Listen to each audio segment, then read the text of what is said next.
Hi guys, welcome back to our channel మస్తీ మస్తానీ బస్తీ బాజీ అనమాట. ఇవాళ చాలా రోజుల నుండి అయితే మా పెద్దక్క పాయసం ఎలా చేయాలో రెసిపీ అయితే అడుగుతుంది.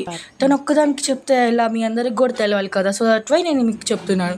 ఫస్ట్ 1 కప్ ఆఫ్ రైస్కి 4 కప్స్ ఆఫ్ వాటర్ అయితే వేసుకోవాలి. నెక్స్ట్ 1 అవర్ పాటు లీవ్ చేసేసుకొని నెక్స్ట్ స్టవ్ మీద పెట్టేసుకున్న తర్వాత 50% అయితే కుక్ అయిపోయింది అనమాట రైస్.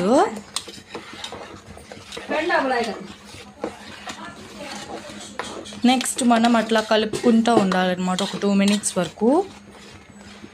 అప్పుడే మనకి బాగుంటుంది పాయసం.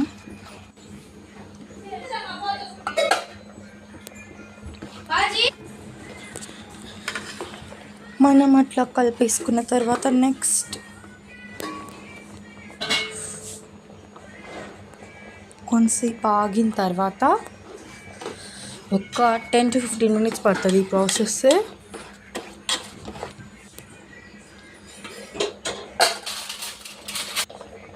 నెక్స్ట్ మనం అయితే 1 కప్ ఆఫ్ రైస్ తీసుకున్నాం కదా, 3 cups వాటర్ పాలు వేసుకోవాలి.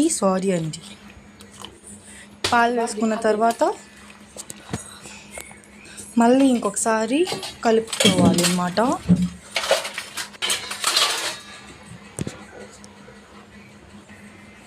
నెక్స్ట్ రైస్ అంతా కుక్ అయిపోతుంది.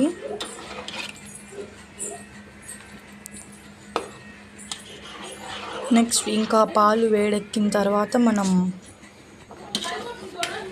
పాలైతే పొంగుతాయి.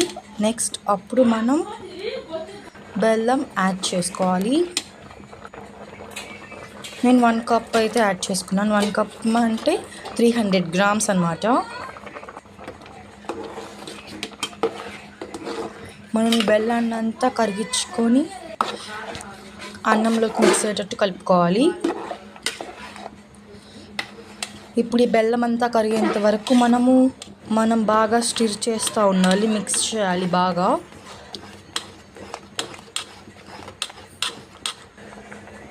నెక్స్ట్ అదిగోండి మనకి రైస్ అయితే కుక్ అయిపోయింది అనమాట, బెల్లం కూడా కలిసిపోయింది మనకి. ఇంకా మనం ఒక 5 minutes అట్లా లీవ్ చేసేసుకున్న తర్వాత మనకి పొంగల్ అన్నం అయితే రెడీ అయిపోతుంది. అంతేగా సింపుల్గా 30 minutesలో పొంగలి అయితే చేసేసుకోవచ్చు మనం.